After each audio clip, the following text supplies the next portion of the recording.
empezaríamos la clase. De acuerdo, doctor. Ya está empezando a grabar. Gracias. Ya, entonces vamos a...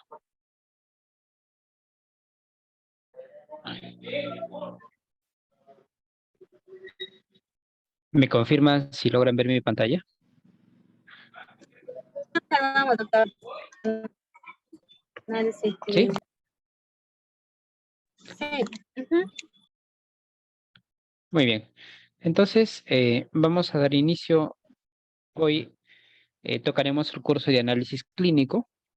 Ya se incluyó en el último examen, ¿no? En el examen en el primer periodo, que se dio en marzo, se ha incluido este curso de análisis clínico. Y es muy importante debido a que debemos correlacionar la parte laboratorial con el comportamiento clínico del propio paciente. Sin ello, tampoco podemos nosotros dilucidar el comportamiento farmacológico, el tratamiento farmacológico y la respuesta en el paciente, ¿no? Por lo tanto, manejar estos conceptos en el análisis clínico es muy importante. Vamos a dar todos los enfoques con respecto a los datos laboratoriales, eh, clasificados y divididos por órganos o sistemas, ¿no? Aquellos perfiles que son más utilizados y de mayor importancia en la parte clínica. Un momentito. Muy bien.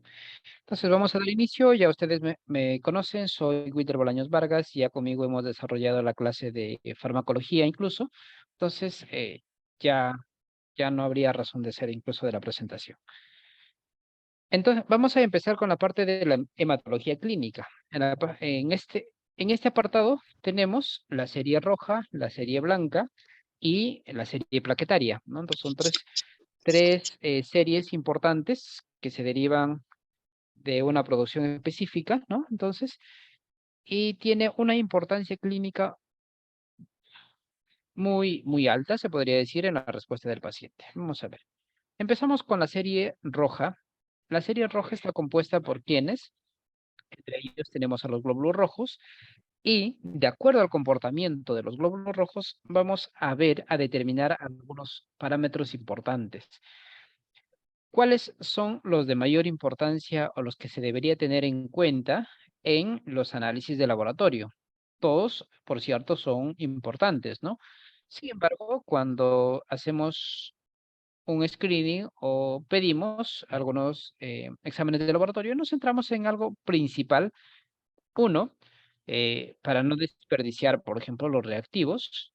Y otro es que nos permite llegar a un diagnóstico más específico de ciertos parámetros, ¿no? Por ejemplo, algo más específico, la hemoglobina, ¿no?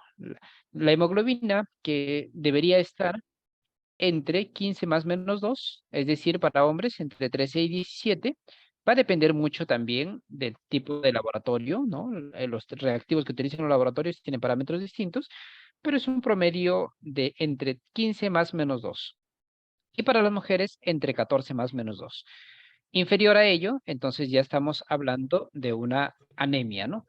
Pero no solamente queda con la clasificación de anemia. A ello se correlaciona qué tipo de anemia, verificar cuál es el tipo de anemia. Entonces, acá, ¿quién nos ayuda a determinar para ver si es microcítica o macrocítica o normocítica? Tenemos el volumen corpuscular medio. El volumen corpuscular medio va desde 80 a 100 femtolitros. Entonces, aquí nos vamos a dar cuenta, si es superior, estamos en un contexto de una anemia megaloblástica. ¿Y por qué se da la anemia megaloblástica? Por deficiencia de vitaminas, como quién, la hidroxicobalamina, incluso el propio ácido fólico, ¿no? Que se le denomina la vitamina B9. Entonces, en ese contexto, vamos a tener un volumen corpuscular medio mayor. Y hablamos de una anemia microcítica, ¿no? Entonces, más pequeño incluso, es cuando es menor a 80. A ello también se suma la hemoglobina corpuscular media y la concentración de la hemoglobina corpuscular media. Teniendo estos dos parámetros importantes, ya podríamos saber ante qué contexto de anemia estamos, ¿no? Si hablamos de una microcítica, normocítica o macrocítica. Continuamos con el siguiente perfil férrico, donde tenemos la concentración del hierro sérico, ¿no? Que va desde 50 a 150. Entonces, inferior a ello, ya nos estaría indicando que estamos ante una ferropenia, ¿no? Es decir, a una anemia ferropénica incluso. La transferrina, que va de 170 a 270, y la ferritina entre 70 y 370. En algunas circunstancias, estas se van a ver alteradas, ¿no? Con unas concentraciones muy altas y que ya lo vamos a analizar más adelante de forma específica.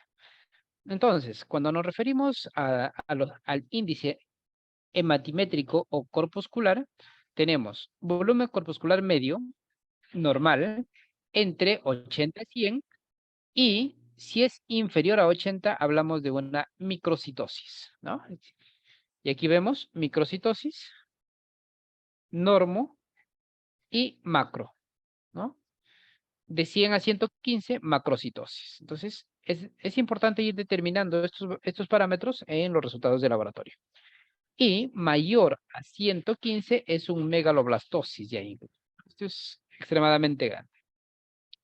Como se mencionó, la hemoglobina corpuscular media, que va entre 27 y 31 picómetros y picogramos, y la concentración de hemoglobina corpuscular media de 32 a 36. La cantidad o la concentración propia de la hemoglobina en el glóbulo rojo. Las alteraciones referidas al tamaño se da predominantemente en las anemias ferropénicas, en una microcitosis, ¿no? Cuando hablamos que la concentración o el volumen corpuscular medio es menor a 80, estamos en un contexto de una anemia ferropénica, de una talasemia o de una anemia de enfermedades crónicas. Las enfermedades crónicas llevan a la pérdida del hierro o incluso a la propia hemólisis de los eritrocitos, y se correlaciona mucho con las anemias ferropénicas. Entre ellos, bueno, tenemos la hipertensión, insuficiencia cardíaca, diabetes mellitus, artritis reumatoide, lupus eritomatoso, vasculitis, ¿no? Entonces, todas esas enfermedades se complican con esa relación. Macrocitosis, cuando los hematíes son más grandes de lo normal y se da por deficiencia de folato o de la vitamina B12. En un paciente, por ejemplo, que utiliza periodos prolongados de inhibidor de bomba de protones, ¿qué se va a encontrar en estos pacientes? Una anemia macrocítica. ¿Por qué? Porque la célula productora de ácido gástrico también libera el factor intrínseco, y el factor intrínseco es muy importante para la absorción de la vitamina B12. Y al no haber el factor intrínseco, entonces el transporte hacia el lugar donde es de la absorción de la vitamina B12 se va a ver perjudicada. ¿En qué otro tipo de pacientes? En los pacientes alcohólicos o en los pacientes que toman metformina. La metformina se ha correlacionado como un efecto adverso de la disminución de la absorción de la vitamina B12, ¿no? O también se ve en la mielodisplasia, hepatopatías crónicas. La anisocitosis se refiere a la desigualdad en el tamaño de los hematíes, de carácter inespecífico, es decir, una alteración que no tiene que ver con una micro ni macro, sino una combinación de ambos, por lo tanto hay una alteración. En las alteraciones, quizás para ser un poquito más específicos, de los eritrocitos, donde vemos aquí, por ejemplo, a los esferocitos. Estos son esferoides que ocurren en muchos tipos de anemia. En las anemias hemolíticas es cuando ya vemos quizás en el microscopio de forma más específica por tipo de célula, ¿no? En muchas circunstancias no vamos a tener estos resultados. Cuando pedimos en un hospital, simplemente nos vienen los resultados de hemoglobina, del perfil hierro, de las características del volumen corpuscular medio, de la concentración de hemoglobina, ¿no? Entonces, pero no tenemos estas características que en algunos resultados de hematología sí los incluyen, ¿no? Por ejemplo, indican qué tipo de característica está teniendo el eritrocito. Y de acuerdo a eso, se estaría viendo la anomalía que presenta. Por ejemplo, en los esferocitos, esto de acá es se presenta en una anemia hereditaria, en una anemia hemolítica inmune y en las quemaduras, ¿no? Tendría esta característica. En los estomatocitos tiene un área bicóncava central, aparece una única hendidura no circular presente en los síndromes hemolíticos hereditarios y en el alcoholismo, ¿no? Entonces, esto también en qué nos va a determinar o ayudar cuando veamos, bueno, para el contexto del ENAF no se profundiza y no se toca la parte de la química legal a lo que se hace para la residencia, ¿no? En la residencia sí utilizamos la química legal, donde vemos las características de las muestras encontradas en las escenas del crimen, por ejemplo, ¿no? Y ahí cómo diferenciar un glóbulo rojo de un ser humano y de un animal, que tienen características justamente en estas estructuras, ¿no? Entonces, eso quizás no lo vamos a tocar en este tema, dado que no corresponde para el ENAF. Pero sí, en algún momento ya cuando ustedes estén listos para hacer el residentado, y me encuentre quizás dictando clase de ello, pues tocaremos los temas más específicos para esa área. Eritrocito policromático, aquí es característico de,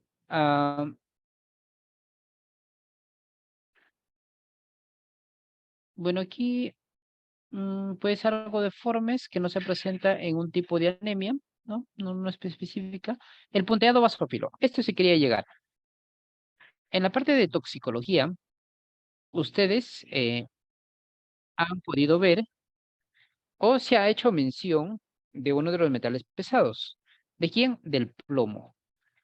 Y la intoxicación por plomo tiene una característica en los glóbulos rojos del punteado basófilo. Se presenta de esta manera, ¿no? Entonces, ustedes, cuando encuentren el examen, una característica que indique, se encuentra quizá en el examen de los glóbulos rojos un punteado basófilo.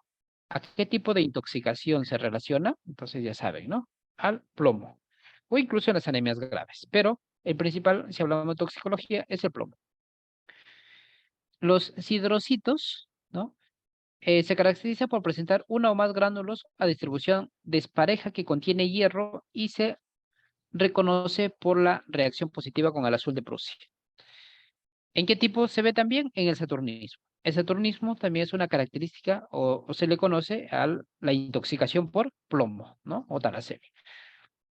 Los dracrocitos tienen una forma de gota presente en la única prolongación aguda, siendo normal en estructura morfológica. ¿Esto en qué se da? En una hematopoiesis extramedular o las anemias severas, en la propia morfología.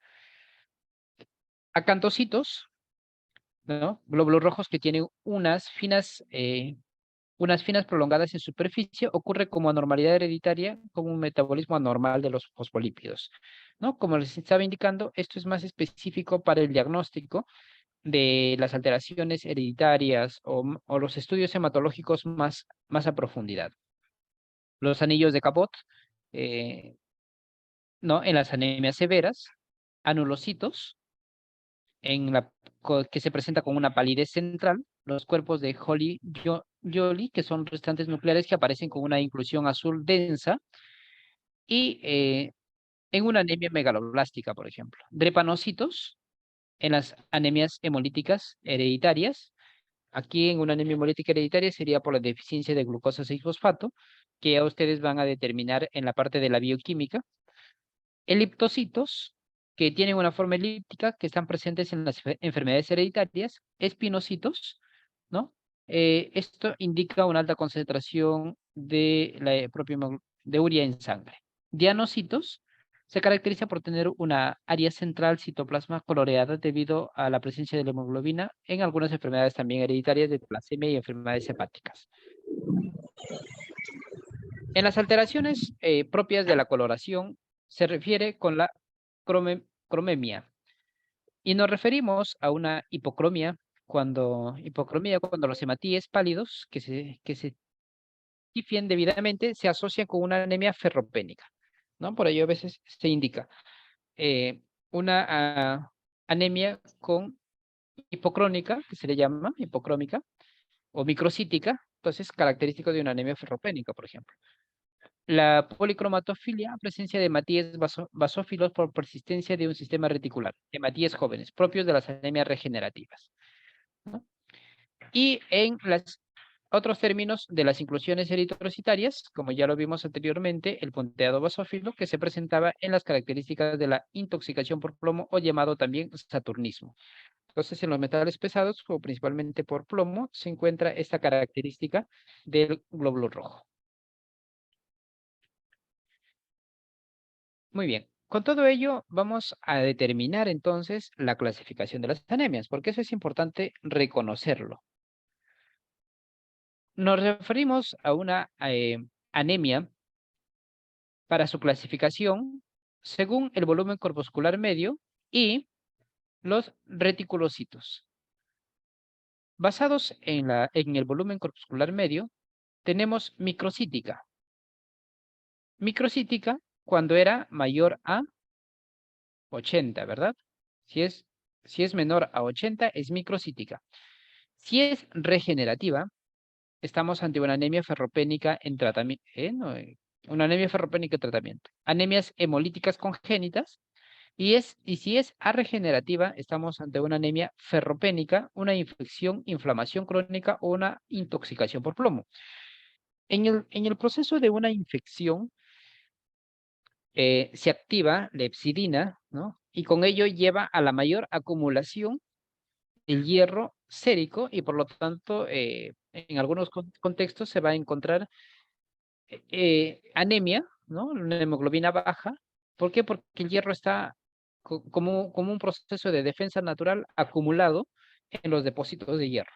Entonces, en los depósitos de hierro altamente concentrados y en el plasma menor cantidad. ¿Por qué ocurre esto? Porque las bacterias utilizan el hierro para su reproducción y replicación. Entonces, el objetivo principal del sistema inmune también es disminuir la cantidad de hierro en el organismo. Y si es normocítica, es decir, se encuentra entre 80 y 100, estamos ante un contexto de una anemia hemolítica extracorpuscular, ya sea por hiperesplenismo o por fármacos también, o las anemias hemolíticas corpusculares o la hemorragia aguda, aplasia medular, ¿no? Estos, si hablamos de una regenerativa, infiltración medular, crisis aplásica, anemias infecciosas y nefropatía crónica. Y macrocítica, cuando es mayor a 100, en una crisis hemolítica, ¿no? Por la deficiencia, por ejemplo, de la glucosa 6-fosfato puede ser una de ellos, o por la deficiencia también del ácido fólico o la vitamina B12, la anemia de Fanconi, anemia de Bach-Diamond, enfermedad hepática, síndrome mielodisplásico, anemias sideroblásticas e hipotiroidismo. Entonces, en el hipotiroidismo, una característica que van a encontrar ustedes es una anemia macrocítica con el volumen corpuscular medio mayor a 100, ¿no? Entonces, esto va a estar mayor a 100 femtolitros. Luego, vamos a ver la curva de disociación de la hemoglobina. ¿Con qué se caracteriza? Con la concentración o con la afinidad que tiene la hemoglobina hacia el oxígeno. Si hablamos la desviación hacia la derecha de la curva, tiene una menor afinidad hacia la concentración de oxígeno. Y hablamos de la desviación hacia la izquierda, tiene mayor afinidad del oxígeno. ¿Por qué es importante la cantidad de oxígeno en sangre? Porque esto también va a permitir la oxigenación de las células en los órganos periféricos o en los órganos más lejanos al pulmón. En el caso de una insuficiencia cardíaca, donde la diferencia de presiones a nivel capilar en los alveolos permite la salida del agua y ocupa la mayor parte del alveolo por agua y no permite un cambio adecuado de los gases de oxígeno y carbono, ¿no? CO2 y oxígeno. Entonces, esto limita la cantidad de oxígeno y por lo tanto se puede tener isquemia en cualquier parte de los órganos o la deficiencia propia del oxígeno. Y el oxígeno es muy importante para los procesos celulares, como ya van a ver ustedes, o ya conocen también en el caso de la fosforilación oxidativa, o la mayoría también de enzimas que funcionan con la presencia del oxígeno. Muy bien. Ahora tenemos estos algoritmos que nos permiten la clasificación de la anemia. Nos referimos a la anemia y nos hacemos preguntas si es dado por hemólisis, ¿no? Si es dado por hemólisis, se requiere un test de Coombs, ¿no? Y si no es dado por hemólisis, vemos los reticulocitos. Y luego nos centramos en el volumen corpuscular medio. Y más específico, en la parte clínica nos centramos directamente acá. Saltamos todo este proceso y llegamos hacia este nivel. Y vemos, si está disminuido, entonces probablemente es una ferropénica, una talasemia, una anemia sideroblástica, una anemia de trastornos crónicos o una intoxicación por plomo, ¿no? ¿Qué debo considerar ante esta probabilidad diagnóstica? Un frotis, un perfil hierro, electrofóresis, determinación de plomo y aspiración biopsia de la médula ósea. Si es normal, puede ser una anemia por infección, anemia de trastornos crónicos, drogas o intoxicación, hemorragia aguda, enfermedad renal crónica, eritroblastopenia transitoria y aplasia de la médula ósea. ¿Qué es lo que debo pedir además de ello? Igual, el perfil hierro, la cuantificación de las vitaminas, ¿no? Determinación de metales pesados, entre ellos el plomo. Y el AMO, ¿no? La aspiración de médula ósea. Y si esto se encuentra elevado, esto me puede indicar que el paciente tiene una deficiencia de vitamina B12 o ácido fólico, o que es producto de fármacos, eritroplastenia transitoria, hipotiroidismo, síndrome de mielodisplásico, hepatopatía crónica, anemia de Fanconi. ¿Qué debo solicitar? También un parámetro muy similar. Aquí ya se incluyen, por ejemplo, las hormonas tiroideas en el caso de estar en un hipotiroidismo. Continuamos verificando el tipo de anemia, por ejemplo, viendo qué tipo de líneas celulares se encuentran comprometidas. Y aquí vamos a ver si estamos ante un contexto de pancitopenia o visitopenia. Pancitopenia cuando están disminuido las 3 líneas celulares, es decir, plaquetas, serie blanca y la serie roja. Visitopenia, 2 de ellas. ¿Qué diagnóstico probable me puede indicar? Una leucemia, una aplasia medular, mielosupresión, la mielosupresión con la mayoría de los quimioterapéuticos, ¿no? Déficit de vitamina B12 y ácido fólico, y algunas infecciones por VIH y para parvovirus. Anemia y trombonemia con signos de hemólisis, ¿no? En un síndrome de Evans, por ejemplo. Anemia y trombocitosis, ferropénica o infección, o anemia y leucocitosis, infección y leucemia.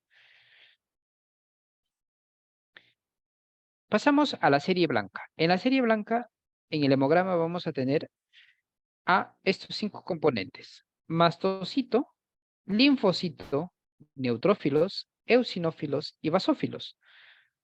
Todos ellos tienen una gran importancia en la parte de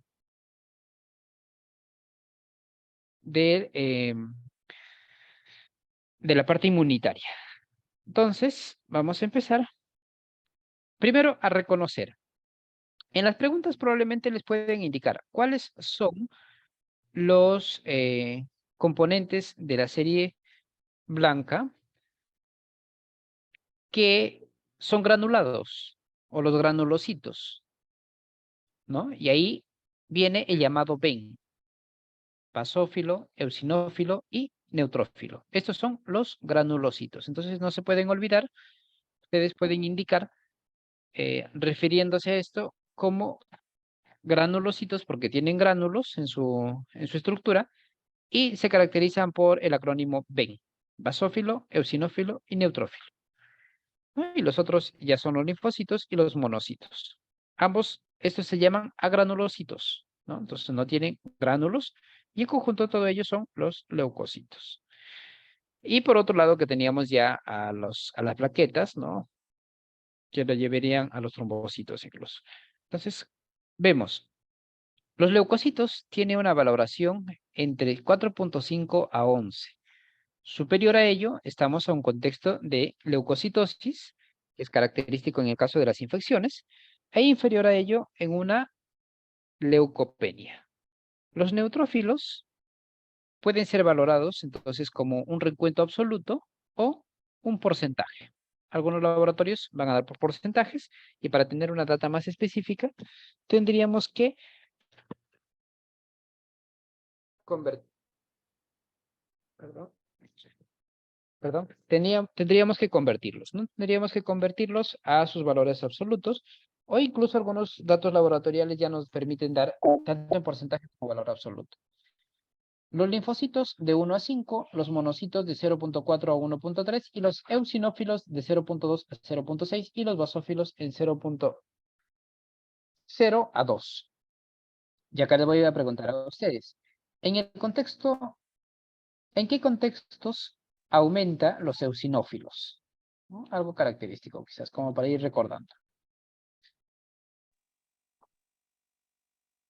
¿En alergias? ¿Qué problemas tendría el paciente cuando tiene una elevación de eosinófilos?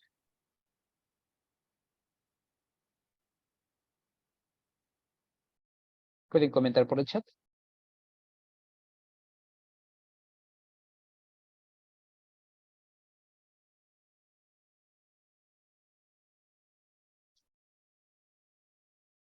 Alergias, claro, alergia. Los principales son las alergias, ¿no? La parasitosis también. Anafilaxia, lo mismo, ¿no? Las alergias, parasitosis, sí. ¿Algún otro contexto que conocen?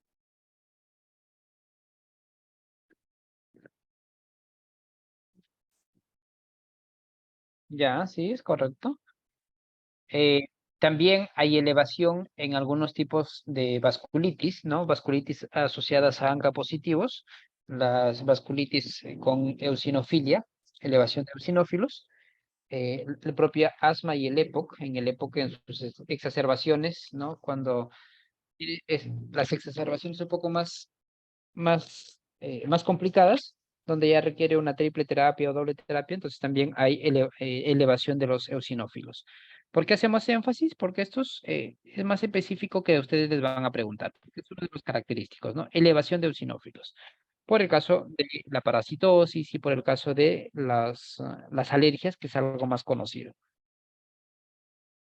La leucocitosis, entonces, se va a presentar en casos de infecciones como las bacterianas, virales, fúngicas y parasitarias. En cualquiera de ellos se va a presentar una elevación, pero no son las principales causas.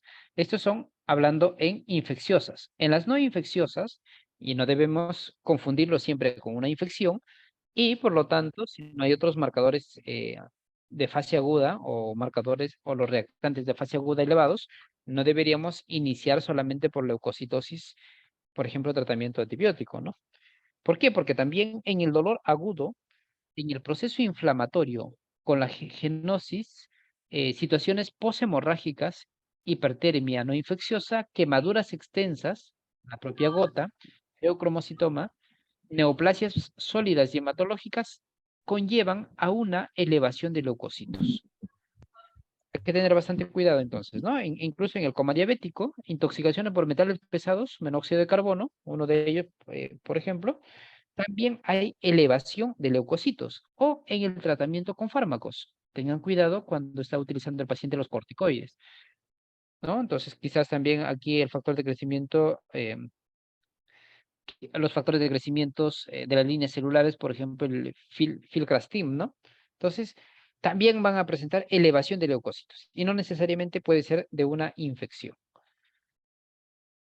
La neutrofilia y desviación a la izquierda. Entonces, hablamos de una neutrofilia cuando hay un aumento de neutrófilos por encima de los 7000, ¿no? 7500, y esto también se puede deber a muchas eh, patologías o problemas. La neutrofilia se acompaña de la aparición en la sangre periférica de elementos mieloides más inmaduros que no han completado la segmentación nuclear, que son los callados, mielocitos, metamielocitos. Entonces, cuando se encuentra este proceso se le llama una desviación a la izquierda, ¿no? Al igual que la neutrofilia, la mayoría de los casos de desviación a la izquierda se debe a procesos infecciosos, ¿no? Entonces, cuando hay una neutrofilia con desviación a la izquierda y una leucocitosis, ya estamos más en un contexto de un proceso infeccioso. aunque también podría darse en neoplasias hematológicas, ¿no? Siempre descartando otro tipo de problemas. Puede resultar útil un diagnóstico diferencial, ¿no? Para ver la extensión de la sangre periférica en la evaluación propia. En la linfocitosis se define como un aumento de la cifra total de linfocitos por encima de los 4000. Y aquí tenemos, por ejemplo, si es fisiológica, vamos a encontrar elevación en los niños o en el recién nacido. Y también infecciosa, en el caso de infecciones bacterianas crónicas, en la tuberculosis se va a encontrar linfocitosis, ¿no? ¿En qué tipos? También enfermedades virales, rubiola, parotiditis, varicela, hepatitis, brucelosis, fiebre tifoidea. En hemopatías, como la leucemia linfática crónica, ¿no? Como la leucemia aguda. En enfermedades inflamatorias como la vasculitis es un proceso reumatológico muy complicado y aquí vamos a tener también elevación de los linfocitos, enfermedad de Crohn, colitis ulcerosa, enfermedad del suero, endocrinológicas en diabetes mellitus, ¿no? En tirotoxicosis, en enfermedad de Addison, acromegalia y entre otras, y en la radiación. Los contextos en el cual se elevan entonces estas líneas celulares es varias. Una sola no hace el diagnóstico. Es una señal, sí, que se debe considerar en conjunto con otros parámetros. Monocitosis, cuando se presenta la concentración mayor a 1000, y también es referido en las infecciones, ¿no? En las infecciones tras una infección aguda, por ejemplo, tanto vírica, infecciosa o bacteriana, en las hepatopatías y en las enfermedades autoinmunes, también como en artritis reumatoidea, lupus eritomatoso y en algunas enfermedades cancerígenas también. Cuando tiene metástasis óseo, también se va a ver elevación incluso de algunos monocitos. Y la parte de la eosinofilia, que es la parte más compleja, se podría decir, porque se presenta en enfermedades alérgicas, como aquí vimos, el asma bronquial, urticarias, enfermedad del suero, fiebre del hemo, hipersensibilidad de alimentos o fármacos o picadura de insectos. Y en infecciones típicas de la parasitosis, ¿no? También en infecciones agudas como escarlatina, sarampión, herpes zóster y crónicas como lepra y tuberculosis. En enfermedades cutáneas también se presenta la elevación como en la urticaria pigmentosa o síndrome de Weil, en hepatopatías, en las leucemias, endocrinológicas, en la enfermedad de Addison, mixedema y hipopituitarismo, en radioterapia, intoxicación por arsénico, ojo, también es importante, ¿no? En una eosinofilia también hay una intoxicación por arsénico. Entonces, es una característica en el análisis de laboratorio, encontraríamos una elevación de eosinófilos. Incluso de los propios barbitúricos. Tengan en cuenta si su paciente está utilizando fenobarbital y hay una elevación de los eosinófilos. Colagenosis también, y puede ser idiopática. Y en la vasofilia, cuando es mayor a 150, y esto aparece en el caso de hipersensibilidad a algunos medicamentos y alimentos, también en mixedema, hiperlipidemias y en el caso de un síndrome nefrótico. El reencuentro a la baja de la serie blanca, tanto la leucopenia, neutropenia, linfopenia, monocitopenia, eosinopenia y vasopenia, esto se debe principalmente a problemas que generan en un síndrome mielodisplásico, ¿no? Entonces, a la interrupción de la producción propia de la serie blanca. Hay fármacos que se relacionan bastante con las neutropenias, los fármacos inmunomoduladores, inmunodepresores incluso, ciclofosfamida, la ciatropina, metotrexate, ¿no? Entonces, se relacionan bastante con neutropenias. E incluso la propia vancomicina, como los propios antibióticos, las penicilinas, cloranfenicol, ¿no? En una neutropenia infecciosa, como en algunas hipotiroidismo, hipertiroidismo, también hay una caída de la leucopenia. Y en la linfopenia, en el caso de SIDA, algo característico, monocitopenia, ¿no? En infecciones agudas, terapia con glucocorticoides y citostático. Y eosinopenia, ¿no? También terapia con corticoides, adrenalina, y la vasopenia en el caso de una brucelosis y un exantema súbdito. E incluso con el tratamiento prolongado con heparina. Entonces, heparina de bajo peso molecular o las heparinas de alto peso molecular, la propia heparina y la enoxaparina en un tratamiento prolongado se podría dar o se podría determinar, por ejemplo, una vasopenia. Ahora tenemos a la otra serie, que es la serie plaquetaria, que va desde los 150 hasta los 450. La alteración de la serie plaquetaria se debe a múltiples factores. Cuando hay una caída, esto se le llama trombocitopenia, y una alteración, una trombocitosis, ¿no? Por ejemplo, en el proceso agudo transitorio, con el uso de epinefrina o en el ejercicio intenso, se podría ver una elevación propia, ¿no? Y lo que persiste por horas o pocos días en la pérdida aguda de sangre, en la infección aguda o inflamación, rebote de trombocitopenia como la posinmune, luego de una quimioterapia, una anemia postmegaloblástica, trombocitopenia asociada con el consumo de alcohol. Esto puede durar entonces de horas a días. Y en un proceso crónico sostenido, pérdida crónica de sangre, por ejemplo con deficiencia de hierro, alteración del tejido conectivo, enfermedad inflamatoria intestinal, tuberculosis, cáncer, anemia hemolítica, reacciones de drogas, por ejemplo en la vincristina, el ácido todo transritoneico, citoquinas y factores de crecimiento. Estas son las principales causas de alteración de los trombocitos. Y cuando hay una caída de la serie blanca, por efectos inmunitarios, ¿no? Ya sean primarios o secundarios, fármacos o algunas vacunas, incluso aquí tenemos al alcohol, la heparina, ¿no? El ácido valproico, el oro propio en una intoxicación por oro, también llevaría a una caída de las plaquetas.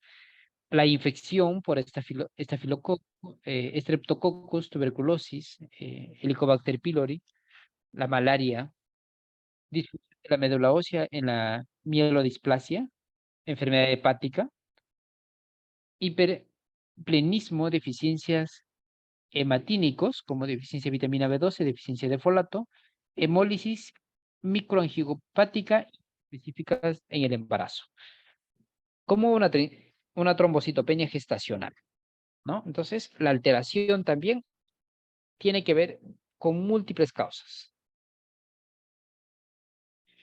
Conociendo esta parte de la serie roja, blanca y plaquetaria, ahora vamos a determinar por órganos. Empezamos entonces en el hígado, el perfil hepático.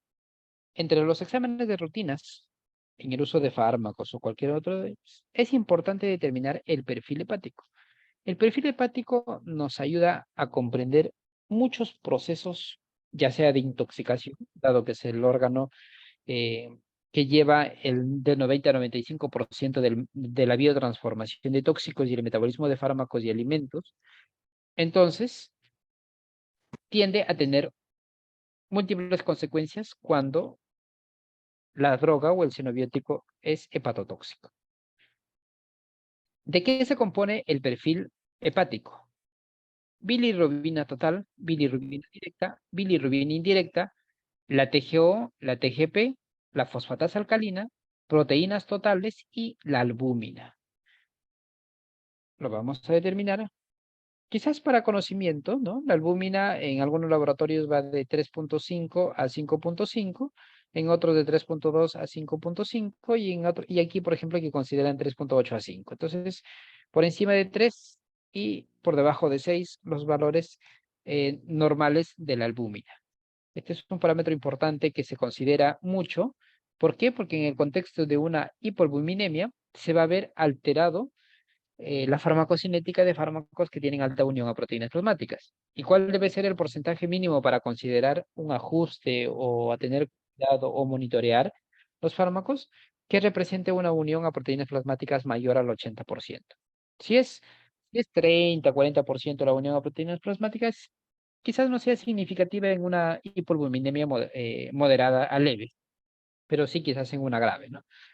¿Por qué? Porque solamente el fármaco libre es el que cumple la acción. Entonces, al haber más fármaco libre, esto puede ser unirse más rápido a cumplir su acción o simplemente también estaría en mayor concentración para ser depurado, ¿no? Entonces perdería el fármaco. Cuando existe un daño propio de los hepatocitos, es decir, un daño hepatocelular, le llamamos la citólisis. ¿Y cuáles son las enzimas que nos permiten determinar que existe un daño hepatocelular o una citólisis? Son las transaminasas. Para ello tenemos algunos indicadores como la ley de Heitman o incluso tenemos algunas calculadoras como el de Rukan que permite determinar si estamos en un contexto de una citólisis, de una colestasis o en un proceso mixto. Hablamos de una citólisis cuando existe una nefrotoxicidad y un daño hepático directo del hepatocito, es decir, hay una necrosis del hepatocito. Las transaminasas se encuentran en su interior del hepatocito y al ser estos destruidos o sufrir una necrosis, estos van a liberar mayor cantidad de todas las transaminasas desde el interior y por lo tanto va a haber una elevación, ¿no?, en el torrente sanguíneo. ¿Y cuándo se considera de que se está produciendo por una hepatotoxicidad?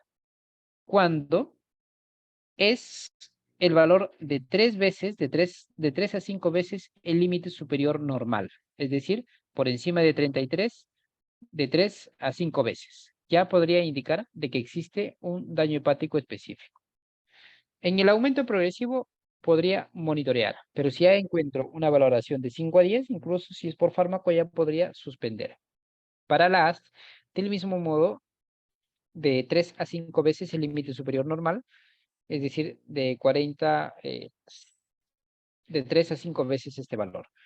Y una colestasis, la colestasis se caracteriza porque hay una obstrucción en los canículos que no permite la liberación de la bilirrubina o la fosfatasa alcalina o incluso la gamma-glutamil transpeptidasa. La bilirrubina es un indicador importante, ¿por qué? Porque al obstruirse los canículos que permiten la liberación hacia la vesícula, va a haber acumulación, ¿no? Entonces hay elevación de las bilirrubinas.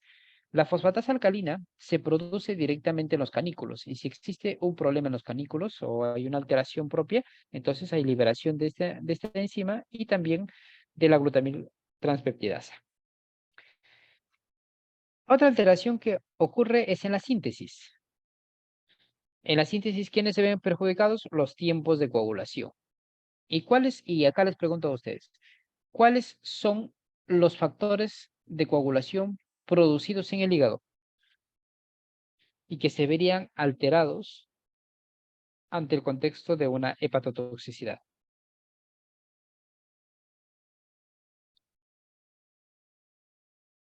Y eso permite, por ejemplo, el ajuste de fármacos, ¿no? O el uso de fármacos antitrombóticos. Si queremos regularlos, algunos de ellos se van a ver, por ejemplo, controlados por el INR, por la protrombina, por el tiempo de tromboplastina. ¿Cuáles son los factores dependientes de vitamina K producidos en el hígado? ¿Alguien? ¿Una idea?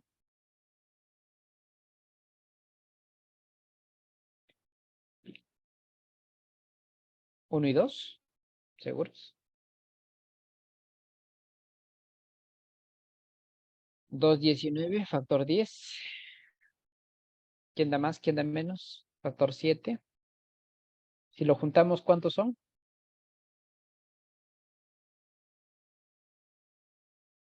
4, ¿verdad? 2, 5, 7 y el 10. Muy bien. Entonces tenemos acá al INR, un marcador muy importante para el ajuste de dosis de ¿quién? De la warfarina, ¿no? Ante utilizar warfarina y los inhibidores directos o los anticoagulantes directos, inhibidores de trombina o del factor 10A, en los estudios indica de que no existe una diferencia significativa o estos nuevos fármacos anticoagulantes orales nuevos no son inferiores, lo que se podría utilizar. Pero hay contextos donde la warfarina sigue siendo el fármaco de elección. Por ejemplo, en un contexto de una válvula protésica metálica, insuficiencia cardíaca derecha o una estenosis de la aorta. En esos contextos, la warfarina sigue siendo el fármaco de elección. No es reemplazado por ¿quiénes? Por los ACO, por los nuevos anticoagulantes orales.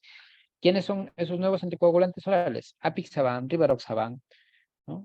Incluso el Dabigatran. Es como un poquito de conocimiento quizás de la parte de la farmacología. La albúmina es otro indicador muy importante de la función hepática. Si es que no existe otra alteración de pérdida de la albúmina, ¿no? Porque también puede haber heridas extensas o una pérdida de albúmina renal, entonces serían otras causas alternativas a la propia, que es la hepática. Pero si la alteración está en la síntesis, que se da en la mayoría de procesos infecciosos, donde hay la participación de la interleucina 6, la interleucina 6 inhibe directamente la producción de la albúmina y por lo tanto vamos a estar en un contexto de una hipoalbuminemia. Y la albúmina viene a formar parte de los reactantes de fase aguda negativos. ¿Por qué? Porque van a la baja. Siempre en un contexto de infección, la albúmina desciende, hay una pérdida de albúmina. En algunas circunstancias el paciente va a requerir una suplementación nutricional con módulo proteico o algunos nutrientes que tienen alto contenido de albúmina o incluso con proteínas, dependiendo de la función renal, que va desde 0.8 hasta 2 gramos por kilogramo, ¿no? La GOT o la AST, la aspartato aminotransferasa, es casi en su 90% específico del hígado, es decir, hay una elevación más en el caso de una hepatotoxicidad. En cambio, la ALT hay mayor A ver, me confirman, no se ve la presentación, ¿verdad? ¿Todos no están viendo? ¿Me pueden confirmar? Ah, ya. Entonces puede ser su internet del colega. Muy bien. Entonces, la ALT, como se mencionaba, se eleva en el proceso de infarto agudo al miocardio o una alteración o una enfermedad cardíaca, que ya lo vamos a ver de forma específica. Entonces, en la citólisis, la necrosis que se genera en el hepatocito puede ser en la membrana o puede ser directamente en los ribosomas. Cuando existe una destrucción de los ribosomas de forma intracelular, ya sea por fármacos, ¿no? Por ejemplo, con el metabolito tóxico del paracetamol, o incluso la propia modorona que cambia la permeabilidad y lleva a una necrosis del hepatocito, o una alteración o una peroxidación lipídica de la propia membrana, va a generar la liberación de la GOT y la GTP, y por lo tanto va a haber una elevación. En cambio, la fosfatasa alcalina se verá elevado en el caso de una disrupción en los canículos. Entre las causas de citólisis o el daño hepatocelular, tendríamos las intoxicaciones en una hepatitis aguda viral, en una hepatitis tóxica, en una obstrucción biliar también va a haber una combinada, en la enfermedad de Wilson y acá. Les pregunto a ustedes, ya con ustedes repasamos toxicología, ¿no? Entonces, ¿recuerdan que mencionamos al tóxico que causaba o produce la enfermedad de Wilson, al metal pesado? ¿Saben Cobre. cuál es? El cobre, ¿no? ¿Antídoto? ¿Cuál es su antídoto?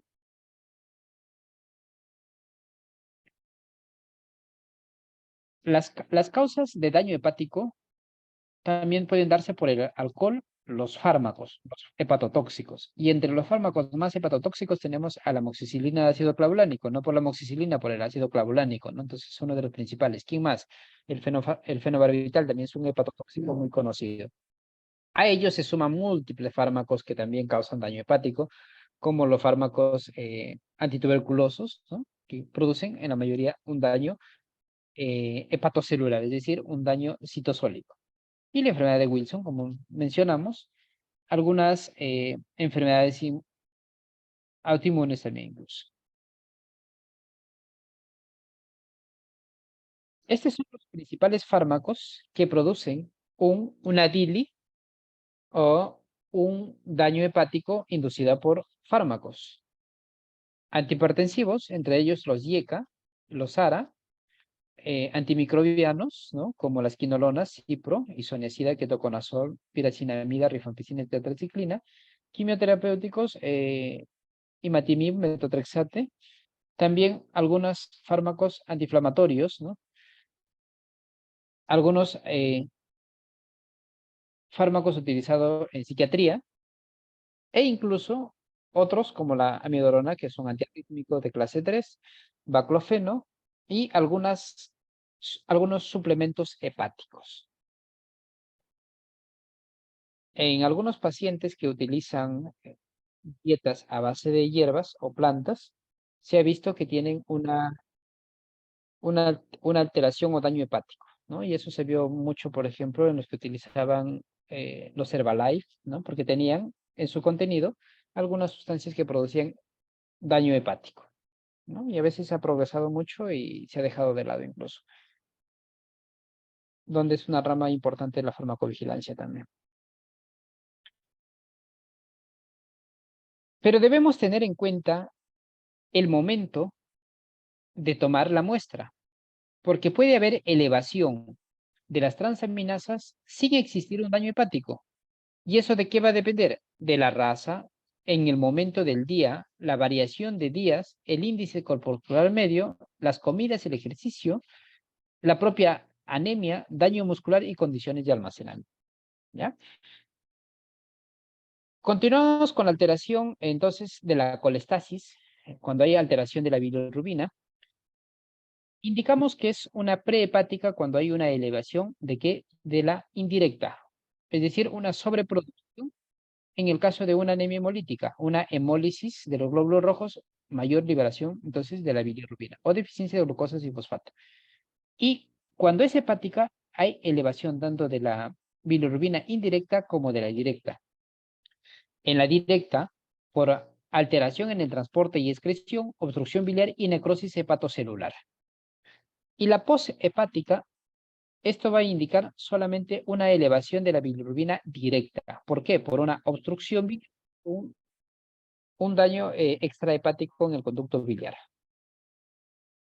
Las causas de elevación de la fosfatasa alcalina pueden ser patológicas o puede ser incluso no patológicas. En el caso de patológicas, se debe considerar cuando ya el límite superior normal son 10 veces superadas. Por ejemplo, es 150, 10 veces 1500. Entonces, 1500 ya podría indicar una colestasis por un daño farmacológico, puede ser, por ejemplo, ¿no?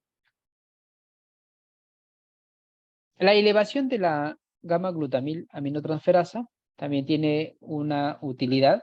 Sin embargo, no se le considera como algo específico, ¿no? Es más, las transaminasas, la fosfatasa alcalina y las bilirrubinas nos permite ya acercarnos más al diagnóstico para determinar si existe un daño hepatocelular, un daño colestásico o un daño mixto incluso. Pero sí también es un buen indicador. Entonces, la hipoalbuminemia, si es el problema a nivel del hígado, esto va a dar una disminución de la síntesis, ¿no? Si es a nivel renal, aumento de la pérdida, ¿no? ¿Por qué? Por alteración propia de la filtración. O también en una enfermedad gastrointestinal, malabsorción, obstrucción hepática o en quemaduras, daño de tejido extenso, exudación extensa. Las consecuencias de una hipoalbuminemia es la extravasación de líquido y edemas, alteración en el transporte de sustancias endógenas, el calcio, Por eso que el calcio, en el caso de hipoalbuminemia, se debe corregir. Para eso tenemos el calcio corregido, para no estar suplementando con calcio sin haber una hipocalcemia, por ejemplo. El exceso farmacológico de fármaco va a aumentar la fracción libre, como se mencionó antes, o va a haber un desplazamiento si se unen al mismo sitio activo de la enzima, o al mismo sitio de unión de la albúmina, perdón, de la proteína. Entonces, la alteración de la albúmina y en el contexto que causa una hipoalbuminemia se va a dar entonces por la participación de citoquinas y las interleucinas que llevan al daño hepático directo. Este es un ejemplo citado, por ejemplo, por la COVID-19, quien generaba este proceso de hipoalbuminemia por la participación propia de la interleucina 6 y la interleucina 1.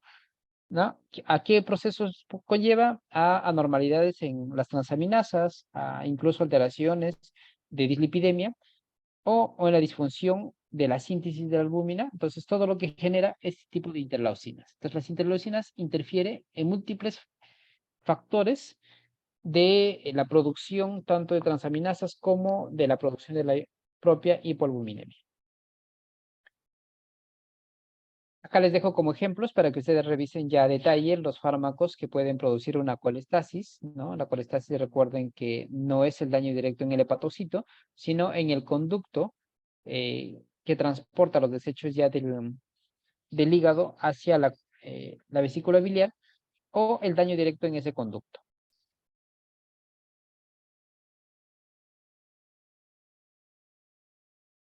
El perfil de coagulación, otro punto importante. ¿Qué es lo que más nos importa en el perfil de coagulación y lo que les pueden preguntar? El INR. ¿Para qué tipo de fármacos se utiliza? El único de ellos para los warfarínicos. Y solamente la warfarina se ajusta en base al INR. ¿Por qué creen ustedes? ¿Algún otro fármaco se ajustará con el INR?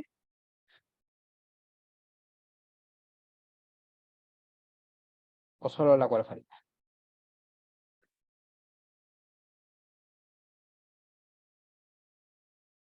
En realidad es los cumarínicos los únicos que se ajustan con el INR, ¿no? El objetivo, en el caso de una fibrilación auricular, va entre 2 y 3. Objetivo 2.6. En el caso de una insuficiencia cardíaca derecha o portador de válvula mecánica, va entre 3 y 5. Un objetivo de 3.8, 3.9. Entonces, la elevación por encima hasta 5 no es un indicativo de suspensión si estamos ante una válvula mecánica. Pero si solamente estamos con una fibrilación auricular, ya mayor a 3, sí debemos ajustarlo, ¿no? Ajustar o suspender incluso una dosis. Aparte de ello, para verificar también el riesgo de trombosis en el paciente, ¿qué otros parámetros puedo ver? El tiempo de tromboplastina, el tiempo de trombina. En base a esto, son marcadores no tan específicos, pero sí nos ayudan a determinar, por ejemplo, la eficacia de quiénes, de los anticoagulantes derivados de la heparina o aquellos que son de bajo peso molecular, la enoxaparina. El fibrinógeno es muy importante también. Aparte que tiene una participación fundamental en la coagulación, también es un biomarcador específico del EPOC. En el EPOC, en la mayoría ustedes se van a dar cuenta, aumento del fibrinógeno. Y el fibrinógeno es una medida indirecta también de quién? Del BSG. Es decir, si su paciente tiene su fibrinógeno por 800 y dosan el BCG, o tienen su resultado del BCG, van a encontrar una correlación mayor a 60, mayor a 100 incluso, ¿no? ¿En qué contexto se ve, por ejemplo? En osteomielitis, enfermedades reumáticas.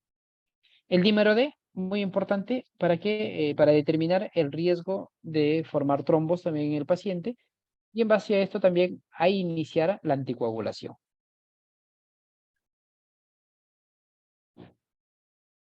Cuando se encuentra el tiempo de protrombina y tromboplastina. Cuando está prolongado el tiempo de protrombina y normal el tiempo de tromboplastina, estamos ante un contexto de enfermedad hepática, déficit de vitamina K, déficit del factor 7, ¿no? O tratamiento anticoagulante con acenocumarol.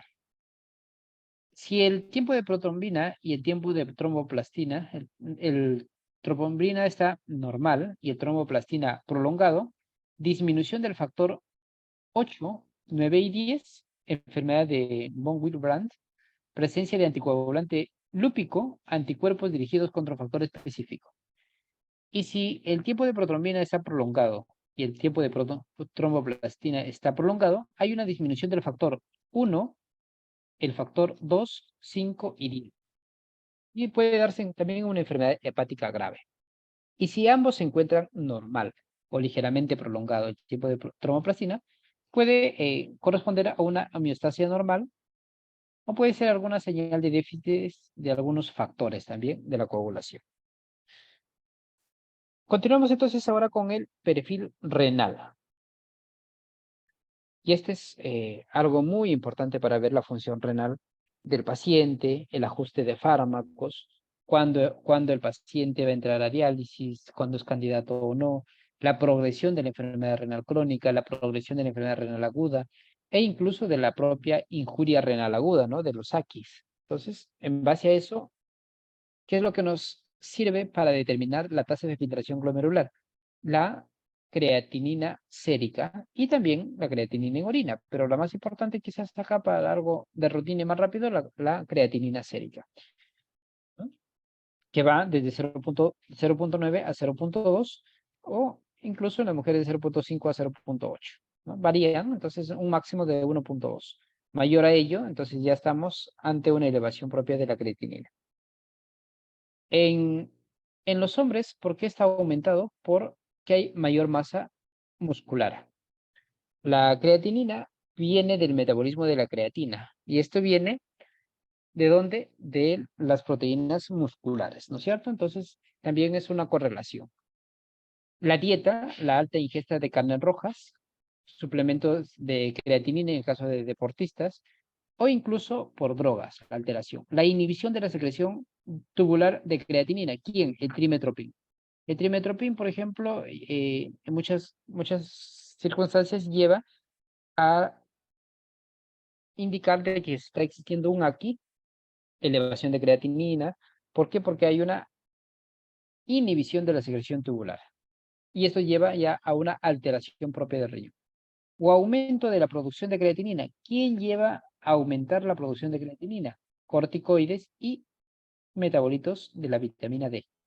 Tengan bastante cuidado, ¿no? Ante un contexto con corticoides, glucocorticoides, el paciente puede tener una mayor producción de creatinina y puede estar elevado, y no ser necesariamente un indicativo de daño renal.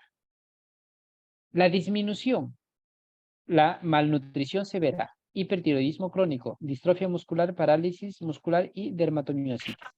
En la malnutrición severa, aquí hay que tener bastante cuidado porque las creatininas en estos pacientes está con 0.2, 0.3, y cuando realizamos el cálculo de la tasa de filtración glomerular con calculadoras como el de Croco-Gaut o incluso con el MDRR, ¿no? de la CADIGO, vamos a encontrar una sobreestimación y probablemente nos lleve a un error en el ajuste de dosis de los fármacos, ¿no? Entonces, ese es un poco difícil también determinar el valor real o la tasa de filtración real solamente con fórmulas. ¿Quién nos ayuda ahí a determinarlo de forma específica? El clearance en 24 horas. Ellos sí, no habría ya una duda. Con eso, de forma específica, ya se puede determinar el grado o el tipo de compromiso que puede tener. Aunque también hay situaciones de los hiperfiltradores, ¿no? Entonces, el daño renal que se va a generar por la alteración propia de la creatinina y que nos puede llevar a determinar una tasa de filtración glomerular estimada, nos permite dar una clasificación. En el grupo 1 están los que tienen una función normal o alta, es decir, mayor a 90. El grupo 2 ya se encuentra levemente disminuido. Algunos fármacos incluso ya se pueden ajustar a esta dosis. Son muy pocos. Los del grupo 3A ya hay un descenso leve a moderado. Entonces ya la tasa de filtración glomerular es entre 45 y 59. Aquí ya algunos antibióticos ya se ajustan, por ejemplo, incluso la propia vancomicina, meropenem. Y en el 3B hay un descenso moderado a grave de 30 a 44. También aquellos fármacos que tienen eliminación renal tienen un ajuste, ¿ya? Y hay un descenso grave cuando está de 15 a 29 y hay una falla renal cuando se encuentran en el grado 5. En la etapa 5, falla renal, ¿no? Entonces aquí directamente ya el paciente iría a una diálisis. ¿Qué otros valores normales nos permiten determinar la función del riñón? Indica de una poliuria cuando hay una buena filtración mayor a 2000. Una diuresis normal se considera de 500 mililitros al día o de 0.5 a 1.5 mililitros por kilogramo por hora. Oliguria menor a 400 por día o mayor de 0.5 mililitros por kilogramo por hora, o anuria menor a 100. Entonces, algunos pacientes que se dializan o incluso en las AQIs, en las injurias renal agudas, llegan a formar anuria, o la eliminación es poquísima, ¿no? Menor a 100.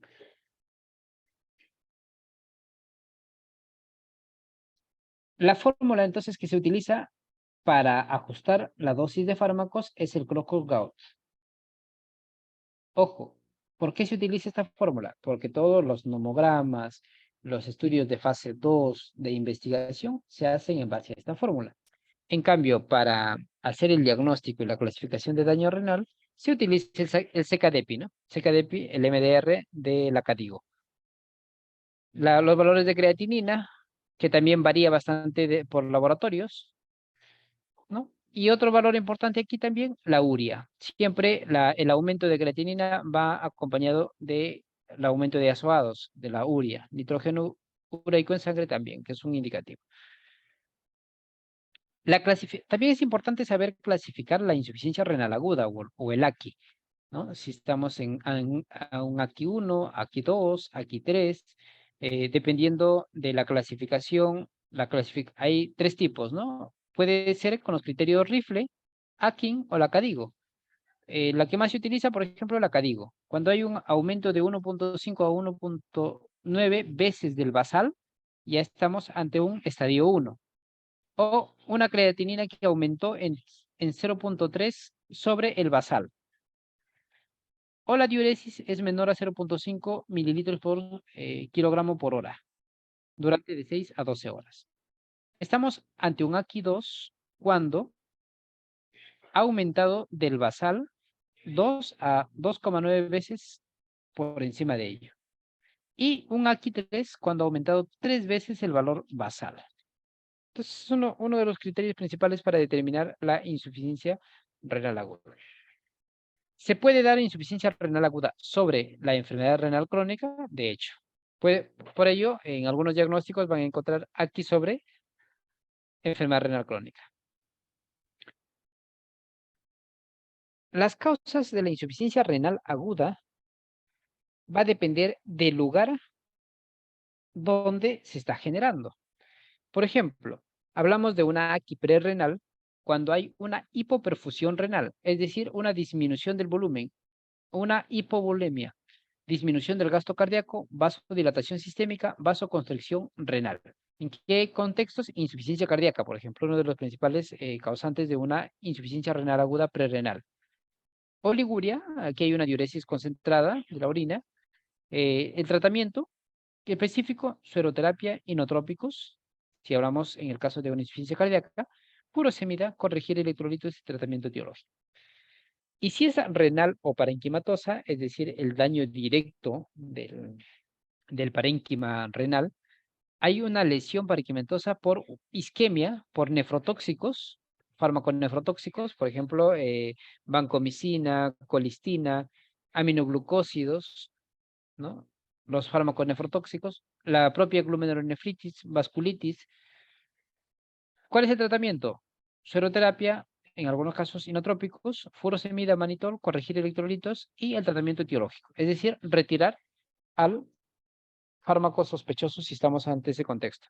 Y posrenal es obstructiva, es decir, cuando hay una obstrucción de la salida de la eliminación de la orina, entonces mayor acumulación de creatinina, ¿no? Entonces esto también nos lleva a una falla renal o una insuficiencia renal aguda. Por ejemplo, la hiperplasia benigna prostática, algo característico. Entonces aquí, sonda vesical, la utilización, descompresión urinaria y el tratamiento etiológico. Conociendo ello, pasamos entonces ahora al perfil de electrolitos. ¿Qué electrolitos son de importancia para la valoración en el paciente? El sodio, el potasio, cloro, calcio, magnesio y fósforo. Los más valorados, sodio y potasio, o al menos en que hacen más énfasis. ¿Por qué? Porque el sodio y el potasio tienen una participación fundamental en las bombas de sodio y potasio, donde a nivel eh, cardiovascular, por ejemplo, la principal en la participación del impulso eléctrico, ¿no? Del inicio de la acción propia de la transmisión eléctrica cardiovascular. Entonces ahí tiene tanto en la fase 0, en la fase 1, en la fase 2, en todas las fases, hasta la fase 4, hay la participación de sodio, potasio y calcio. Entonces son muy importantes para su determinación. Nos encontramos ante un contexto de hipernatremia cuando el sodio se encuentra entre 135 y 145. Hipernatremia mayor a 145, hiponatremia menor a 135. De 130 a 135, hiponatremia leve. De 120 a 130, hiponatremia moderada y menor a 120, una hiponatremia severa, ¿no? En potasio, igual. Algunos lo llaman hiperpotasemia o hipopotasemia o la hipercalemia. Si es menor a 3.5, una hipocalemia y mayor, una hipercalemia. Y el potasio es algo muy importante también. En el contexto de una hipocalemia, genera arritmias. Una hipercalemia, también severa, también genera arritmias. Si el paciente está siendo tratado con digoxina y se encuentra en un contexto de hipocalemia, entonces va a haber mayor intoxicación digitálica. Y si se encuentra en un proceso de hipercalemia, menor acción de la digoxina y también va a haber intoxicación digitálica y por lo tanto también puede haber el proceso de las arritmias. En las hipocalemias se va a ver una alteración en el intervalo QT, por ejemplo, y esto puede llevar al llamado torsión de puntas, ¿no? Torsade de points, que se le llama, ¿no? Algo característico de las arritmias por la participación de estos electrolitos. El cloro, en su mayoría, se va a ir asociado con el sodio, ¿no? El potasio se asocia con el magnesio. Pérdida de potasio, pérdida de magnesio. No siempre se correlaciona, pero en su mayoría hay caída de potasio cuando pasamos a una moderada y hay una caída de magnesio.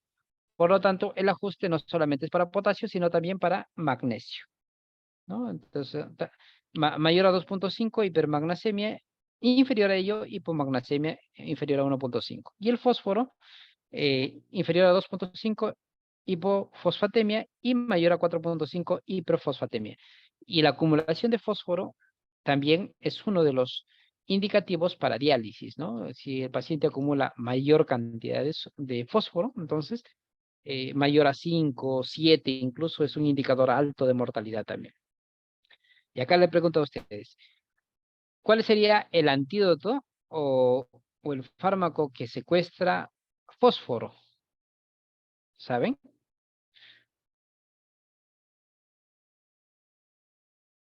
Antídoto de intoxicación por fósforo.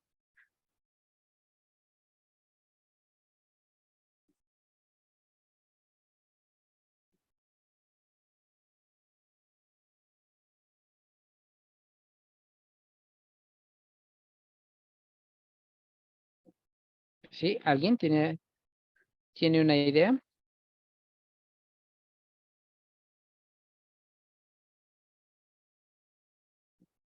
Vitamina K para fósforo. No había escuchado.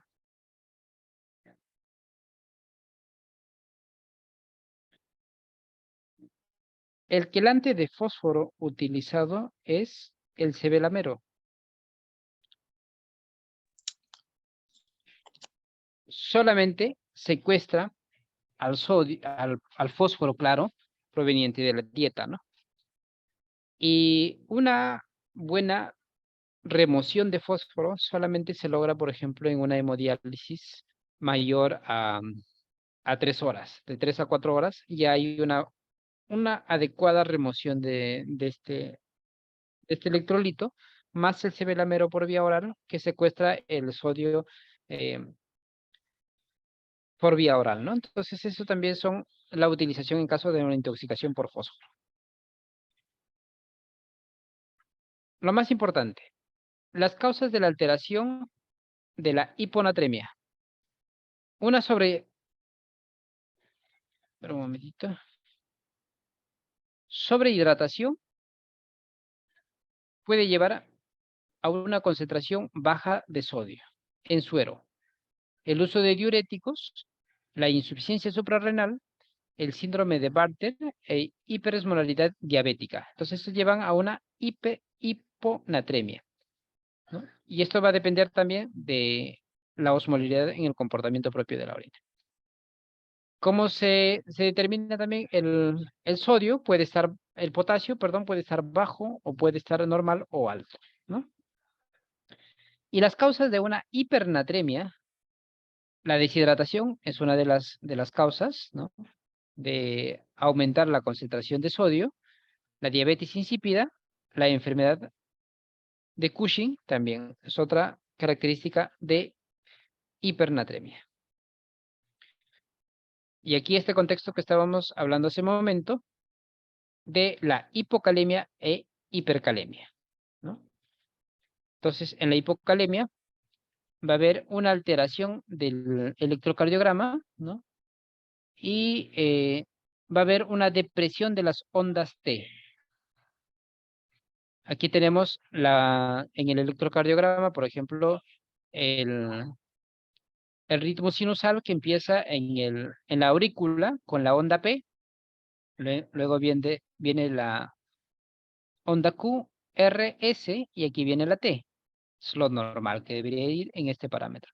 Y cuando hay un aplanamiento de la onda T, entonces aquí se deriva en el caso de una hipopotasemia, por ejemplo. Y en las hiperpotasemias hay una prominencia en la onda T y ensanchamiento en el complejo QRS. Hay un ensanchamiento, ¿no?, característico en el electrocardiograma. Las causas principales de una hipocalemia son la ingesta disminuida, ¿no?, el movimiento transcelular en el caso de una alcalosis, la propia insulina, cuando hay una hipercalemia, la administración de una dosis de insulina en bolo o endovenoso disminuye, porque interioriza la mayor cantidad de potasio. Agonistas adrenérgicos, síndrome de realimentación, proliferación celular.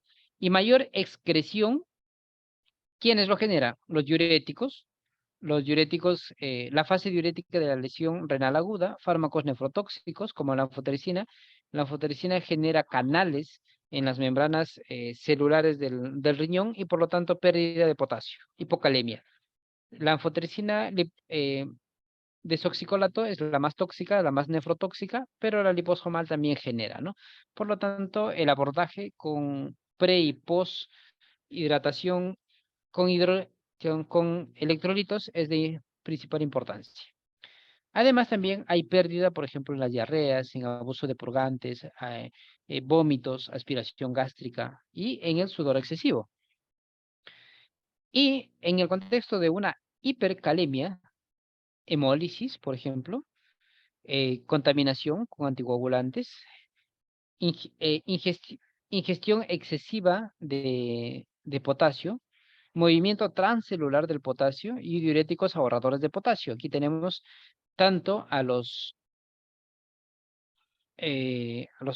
a la espironolactona, por ejemplo, que es uno de los fármacos inhibidores de la aldosterona, e incluso aquí se relacionan también los fármacos anticoagulantes heparínicos. La heparina y enoxaparina se correlacionan con el aumento de potasio. ¿Por qué? Porque producen la depresión o la inhibición de la aldosterona en la glándula suprarrenal y por lo tanto esto lleva a mayor ahorramiento de potasio. ¿Cuáles son las características clínicas de una hipocalemia? Quizás algo más importante. Debilidad, estreñimiento, hipotonía, depresión, confusión, arritmias, ¿no? Deterioro de la función renal y el metabolismo, una alcalosis. La participación también de la hipercalemia e hipocalemia se ve en el electrocardiograma. Hipercalemia, acortamiento, entonces también en el intervalo QRS o QT, y en la hipocalemia hay una prolongación incluso del segmento ST. Las causas de la hipocalemia puede ser tanto idiopático o secundario, o por déficit de la vitamina D. Y la hipercalemia por tumores, ¿no? O hiperparatiroidismo primario. Las causas de la hipofosfatemia: ingestión inadecuada prolongada, deficiencia de vitamina D, malabsorción o administración crónica de algunos antiácidos, ¿no? Magnesio y aluminio. Hiperfosfatemia, mieloma múltiple, tetania, convulsiones, coma, paro cardíaco, ¿no? Su tratamiento específico, entonces, es, aquí teníamos el cebelamero, que era uno de los más utilizados. El perfil pancreático. En el perfil pancreático vamos a diferenciar aquellos marcadores que son específicos para la función del páncreas exocrino o endocrino. Y en el páncreas exocrino vamos a ver la elevación de las principales enzimas derivadas de los acinos pancreáticos, ¿no? Y que se dan por obstrucción o por la necrosis propia de estas células. La amilasa y la lipasa son dos indicadores importantes utilizados en las enfermedades, en el problema de páncreas exocrino, ¿no? En una pancreatitis aguda, por ejemplo. La hiperamilasemia en una pancreatitis aguda se eleva hasta 6 veces el valor normal. En un 10% de los casos de pancreatitis no hay elevación de amilasa. Entonces, no es un indicador general. Se ve también elevación en alcoholismo, litiasis de origen biliar, autoinmune, hipertrigliceridemia o la propia inducción por fármacos. Y la pancreatitis crónica, sobre todo las exacerbaciones agudas. Importante, se eleva de 2 a 3 horas de iniciado el proceso y permanece de 3 a 4 días. Y la lipasemia aumenta el proceso pancreático e intraabdominal similar. Entonces aquí también, en la pancreatitis aguda, puede estar en aumento de 2 a 3 semanas. Entonces tiene una duración mayor. Y en una pancreatitis crónica el aumento es más constante. Estas son las causas de la elevación de la amilasa y las causas de la elevación de la lipasa. Ahora, en el páncreas endocrino, aquí esto nos va a permitir directamente para el diagnóstico de quién, algo más conocido y utilizado para diabetes mellitus, ¿no? La diabetes mellitus, una enfermedad crónica que va a necesitar de la evaluación, ya sea de la concentración sérica de la propia glucosa o algunos marcadores como la hemoglobina glicosilada que se utilizan para el diagnóstico. Lo normal debería estar menor a 5. Ya entre 6 y 7 y hay un moderado riesgo. ¿Por qué? Porque se correlaciona con la concentración de glucosa de 126 a 154. Entonces, según el porcentaje de hemoglobina glicada, también hay una elevación o una correlación con el aumento de la glucosa en sangre. A 7%, 154, 8%, 183, 9%, 212, 10%, 240, 11%, 269 y 12%, 289 y 13%, 330. Es un valor crítico ya, ¿no? Cuando la hemoglobina glicosilada es mayor a 8, ya es un indicativo en un paciente con diabetes mellitus tipo 2 la utilización de las insulinas, por ejemplo, ¿no? La hemoglobina glicosilada permite entonces verificar la unión que tienen los productos de glicación avanzada hacia la hemoglobina, ¿no? Y esto tiene una relación, por ejemplo, de 120 días, el tiempo de vida de un glóbulo rojo, y por lo tanto, eh, la evaluación que se indica por ese mismo tiempo de vida son cada 3 meses. Una evaluación de cada 3 meses de la hemoglobina glicosilada. Si estoy en un riesgo de 5 a 6, ya debería ser de forma periódica incluso para ver si va en aumento y cambiar los estilos de vida. ¿Qué otro parámetro es importante determinar? El péptido C, ¿no? El péptido C es la cadena que une tanto o es parte de la proinsulina. Esto ya cuando se convierte a la fase activa, la insulina solamente se queda con su cadena A y con su cadena B, ¿no? Y la péptido C es un indicador de que hay liberación de insulina, es decir, hay producción de insulina. Sus valores van entre 1.1 a 4.7. Es importante determinar también las alteraciones de la hemoglobina glicosilada, que no solamente puede darse por factores, en este caso de la diabetes mellitus, sino también puede haber una elevación en el caso de una deficiencia de hierro, deficiencia de vitamina B12, ¿no? La glicación por el alcoholismo, enfermedad renal crónica, incremento de la vida media de la esplenectomía, hiperbilirubinemia, alcoholismo, aspirina y opiáceos. Ahora continuamos con el perfil hepático.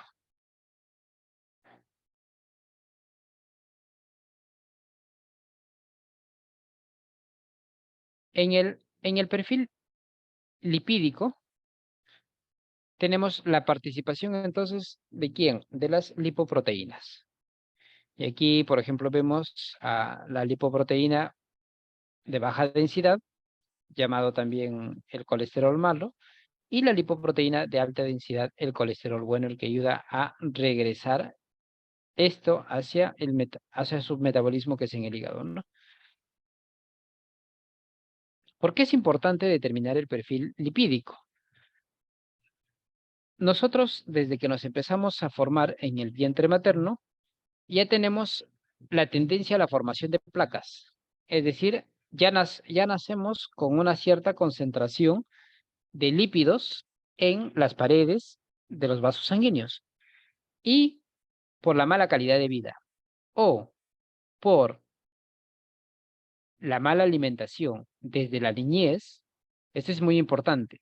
Si a los niños se le induce o tiene una alimentación alta con grasas saturadas, frituras entre los primeros años de vida, estamos haciéndole propenso a que tenga una aterosclerosis más temprana y juvenil incluso que a una persona que no se le somete a este tipo de alimentación en su fase temprana. Eso es importante tenerlo en cuenta, ¿no? Entonces, el valor de la lipoproteína de alta densidad va entre 35 y 45, de la baja densidad de 130 a 159, triglicéridos 150 a 199 y el colesterol total de 200 a 239. Esto es, perdón, cuando ya está elevado. Lo normal debería ser estos valores de acá, ¿no? 60, 100, de 60 a 130 LDL, menor a 150 triglicéridos y colesterol menor a 200. Aquí ya es una tendencia a elevación con riesgo y alto riesgo con esos valores de unas dislipidemias altas. Pero puede darse esto también por una causa primaria, como hipercolesterolemia familiar, hipertrigliceridemia familiar, déficit de la lipoproteína de alta densidad, o una secundaria, ya puede ser por diabetes mellitus, obesidad, hipotiroidismo, enfermedad renal, la propia obesidad misma, alcohol, tabaco y sedentarismo. Entonces, ¿por qué es importante hacerse el control del perfil lipídico? Porque la formación de los ateromas en las arterias es un factor de riesgo de qué? De un accidente cerebrovascular, un taponeamiento de las arterias, ¿no? Que puede generar una muerte súbita incluso, ¿no? Dependiendo si esto es en las arterias coronarias o infarto agudo al miocardio incluso. Entonces es muy complicado. Para ello, es importante conocer el proceso fisiopatológico de la aterosclerosis. ¿Y quién tiene importancia principal en esto? Tenemos a las lipoproteínas de baja densidad, que forman las células espumosas por el alto contenido de los LDL. Al final, estos se, se adjuntan con el colágeno y la elastina y se forma un trombo. Y esto va generando una obstrucción de la luz arterial. Y por lo tanto, en cualquier momento esto se puede obstruir o liberarse un trombo y puede ir, por ejemplo, a una zona distal en el cerebro y causar un ACV, un infarto agudo cerebral, un infarto al miocardio e incluso la muerte, gangrenas, ceguera, insuficiencia renal, pérdida de la memoria o la audición, ¿no? E incluso, si se dan cuenta, puede haber una insuficiencia renal por la liberación de un trombo que puede obstruir las arterias aferentes o eferentes a nivel renal. ¿Qué otro perfil es importante determinar? El perfil tiroideo. Para determinar si nos encontramos en el contexto de un hiper o hipotiroidismo. En algunas situaciones nos encontramos en una hiper, una tirotoxicosis, ¿no? Una tormenta tiroidea, o en un coma mixedematoso, ¿no? Entonces, cuando hay un hipotiroidismo severo. ¿Qué debo valorar acá? Debo valorar la TSH, es algo muy importante un parámetro importante para determinar también el nivel del hipo o hipertiroidismo, y luego de ello ya vemos la concentración tanto de la T3 como la T4. O también puedo ver si es de origen autoinmune con los marcadores, ¿no? Con los marcadores antitiroideos. La interpretación guiado por la TSH. Si la TSH está alto y la T4 normal y el T3 normal, puede ser un hipotiroidismo leve, asintomático o un hipotiroidismo subclínico. En algunos casos inducido por fármacos. Y acá le pregunto a ustedes, ¿qué fármacos inducen hipotiroidismo? Como pregunta de examen puede venir, ¿no? ¿Qué tipo de fármacos produce una alteración en el perfil tiroideo y con ello hipotiroidismo? ¿Alguna idea?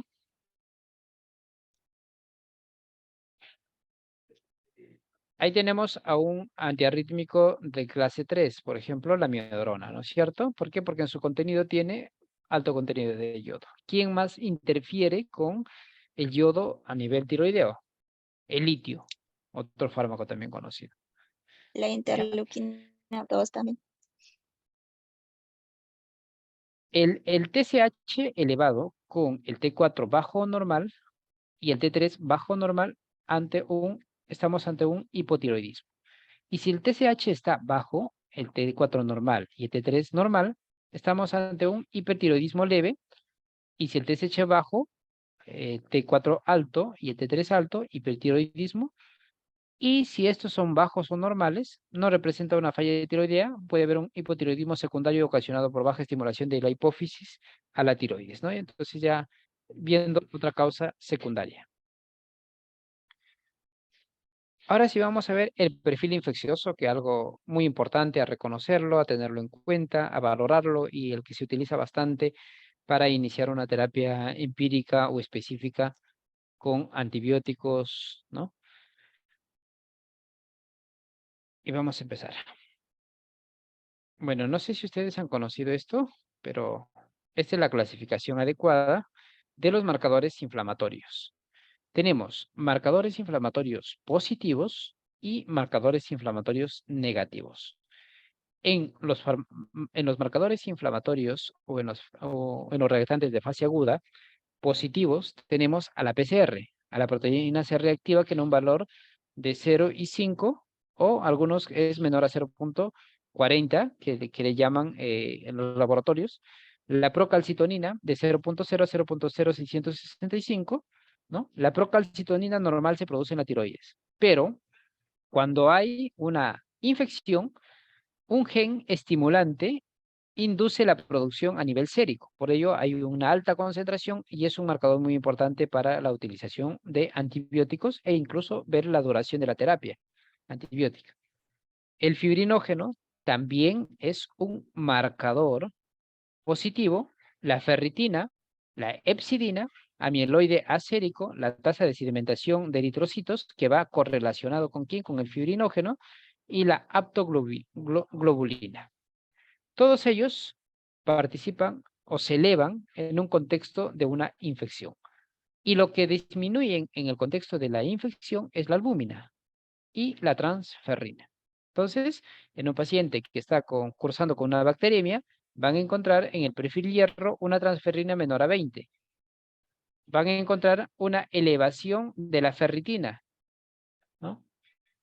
Elevación de la hepcidina, disminución de la albúmina y aumento de la procalcitonina y la PCR, quizás de forma más específica, ¿no? El principal desencadenante de la estimulación, ya sea a la alza o a la baja de los marcadores inflamatorios, es la interleucina 6, además también de la interleucina 1, el factor de necrosis tumoral alfa y el interferón gamma. En algunas guías actualmente ya permiten la duración o la elección del antibiótico, si hablamos de forma empírica, con el uso de los marcadores inflamatorios. Por ejemplo, si hay una buena respuesta hacia un antibiótico con la disminución de la PCR entre un 50 al 80% hasta el tercer día, quiere decir que el fármaco ha sido correctamente elegido. Sin embargo, si no hay una disminución de la PCR durante este tiempo, sabiendo que hay un proceso infeccioso, se debe suspender el fármaco e iniciar otro, de acuerdo también guiado si tenemos un antibiograma o dependiendo de los agentes etiológicos más comunes en el ambiente hospitalario. ¿Quién más? La procalcitonina, también es algo específico, un marcador importante. A ello también se suma pues la leucocitosis, ¿no? El aumento de la serie blanca. ¿Qué otro perfil debo conocer? El perfil reumático. Para diferenciar si me encuentro ante una vasculitis, ante una artritis reumatoidea o un lupus eritomatoso sistémico. Y tantas enfermedades más que puede haber de las enfermedades reumáticas o la propia artritis reumatoidea. Entonces, ¿qué marcadores tengo de utilidad en el perfil reumatológico? El factor reumatoideo, que no es específico para indicar una artritis reumatoide, pero sí es algo importante que nos ayuda a correlacionar con otros estudios más específicos. El ácido úrico, por ejemplo, el caso de gota. El calcio sérico también es muy importante. Los anticuerpos antineoplásicos cíclicos citrilados, que es importante también junto con el factor reumatoideo para artritis reumatoidea. Los anticuerpos anticitoplasma de neutrófilos, el específico como la mieloperoxidasa y la proteína C, es específico ¿para quién? Para la vasculitis. Las vasculitis asociados a ANCA positivo o incluso a ANCA negativo. Y las crioglobulinas también con alguna vasculitis. El complemento y los anticuerpos antinucleares para lupus eritomatoso sistémico, ¿no? Para el LES, estos tipos de marcadores. ¿Qué tipo de fármacos inducen LES? Les pregunto a ustedes. ¿Cuáles son los fármacos que inducen un lupus eritomatoso sistémico inducido por drogas?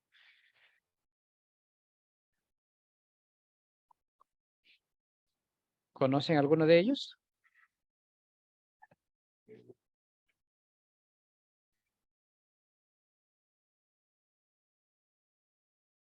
A los antiarrítmicos de clase 1, la propafenona, uno de ellos, e incluso la misma hidralazina, la misma metildopa se correlacionan con la isoniazida también, ¿no? Con el lupus eritomatoso sistémico. Entonces, tenerlo en cuenta quizás puede servirlos como, como algunas preguntas que les puede plantear, quizás como algo difícil o los de o alto nivel, que siempre viene una, y las demás son de bajo nivel a moderado, ¿no? En 80% bajo nivel, 20% moderado y alto nivel en un 10% quizás, ¿no? Es, es poquísima. ¿Qué otro perfil debo conocer? El perfil cardíaco. Y en el perfil cardíaco tengo acá a las CPK, a la lactato deshidrogenasa, a la TGO, a las troponinas y a la aldosa. La creatinquinasa, ¿no? Y aquí tenemos, por ejemplo, la elevación de la CPK, que son marcadores importantes del infarto agudo al miocardio, de las insuficiencias cardíacas e incluso las embolias pulmonares. La lactato deshidrogenasa, que indican lesiones en los tejidos, ¿no? Entonces,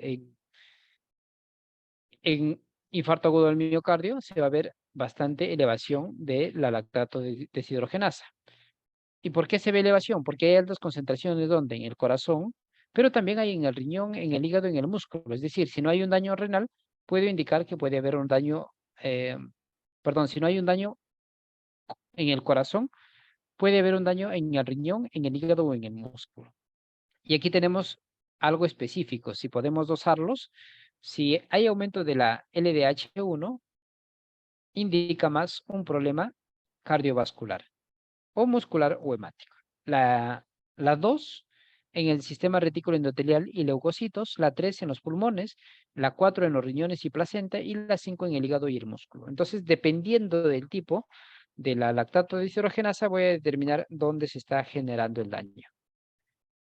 Y la otra que es la GOT, la TGO, como estábamos indicando, la transaminasa glutamil oxalacético, que también se produce en alta concentración en el corazón. Y se va a ver una elevación de su concentración sérica normal. Y por último, vamos a finalizar con el análisis de orina. Y aquí tenemos la determinación por sus características físicas, el análisis químico y el análisis microbiológico. En las características físicas, el color, el olor, el pH, el aspecto, el volumen y la densidad. En el análisis químico, la cantidad de proteínas, la glucosa, cetona, sangre propia, hemoglobina, bilirrubina, urobilínogeno, nitritos, estereasa leucocitaria. Y en el examen microscópico para ver si se encuentran células epiteliales, glóbulos blancos, glóbulos rojos, piocitos, bacterias y gérmenes, cilindros y cristales. En el aspecto, ¿cómo debe ser su aspecto? ¿No? Normalmente debe ser clara, sin color, cuando indica que está diluida, turbia precipitación, turbia o ya cuando hay precipitación de cristales, por ejemplo. La coloración roja, café, indicativo de hay presencia de sangre, o hemoglobina o mioglobina. Verde, amarillo, pigmentos biliares, blanca, proteínas y negra, melanina. En el olor, las infecciones alteran, ¿no? Un olor amoniacal, algunos alimentos y algunas drogas, o incluso los compuestos cetónicos que llevan a un olor característico tipo de fruta, ¿no? En el volumen, quizás para ver si está en oliguria o está en poliuria. La disminución menor a 100, menor a 500, oliguria, y menor a 100, anuria. En el análisis químico, viendo la concentración de glucosa en el paciente diabético, vamos a ver las grandes pérdidas de glucosa a nivel renal. Entonces, ¿de qué también se va a ver un marcador? Cuando utilizamos los ISGLT2 como empaglifosina, dapaglifosina, vamos a inhibir la reabsorción de glucosa, entonces va a haber más concentración de glucosa en sangre, ¿no? Perdón, en la orina. Las cetonas también. Algo importante acá también, por ejemplo, a determinar las proteínas para ver si hay una microalbuminemia e incluso la propia creatinina para ver cuánto es lo que se está eliminando y ver si hay una correlación con la concentración sérica. De forma más general, hablamos del perfil hormonal, que quizás no puede venir en el examen, pero debemos conocerlo para las mujeres, la FSH, la LH, la TSH, el estradiol, la progesterona, la prolactina, y para los varones, testosterona libre y total, y la prolactina y las otras que también comparten con la parte de la LDH y la FSH, ¿no? Muy bien, entonces vamos a terminar con estas preguntas y aquí vamos a necesitar la participación de ustedes. Indicamos, ¿cuál de los reactantes de fase aguda positivos se encontrarán elevados en una infección? ¿O cuáles son los reactantes de fase aguda positivos? Será la PCR y procalcitonina, la TGO-TGP, la albúmina, fosfatasa alcalina y la bilirrubina. Considerando que este es A, B, C, D y E. En ese contexto. ¿Cuál es? La PCR y la procalcitonina, ¿verdad? Muy bien. Entonces acá tenemos como respuesta correcta la de acá. En una hepatotoxicidad de un daño hepatocelular, ¿cuál de los siguientes valores estará alterado? Es decir, hay una citólisis, un daño hepatocelular. Entonces tenemos la alteración de la TGO y la TGP, ¿verdad? ¿Qué valores de laboratorio es importante para asegurar una adecuada anticoagulación con warfarina? Es bien fácil también, ¿no? ¿Cuál es? El INR. Muy bien. Por lo visto, esta es la parte más sencilla, creo yo, de análisis de laboratorio. Simplemente hay que saber correlacionar y cuándo utilizar, nada más, porque no hay nada difícil en ello. ¿Cuál de las siguientes pruebas de laboratorio sirven para determinar la enfermedad renal crónica? Para estimar la tasa de filtración glomerular, la creatinina, ¿no? Y por último tenemos la siguiente pregunta. ¿Cuál de los siguientes valores corresponde al perfil tiroideo?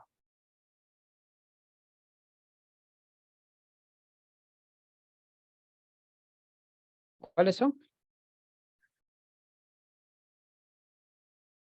La TSH, la T3, T4, procalcitonina, porque al inicio, cuando no hay infección, se produce también en la tiroides, y la respuesta correcta sería todas las anteriores. Muy bien, doctores. Con ello hemos llegado a la parte final de lo que es análisis clínico,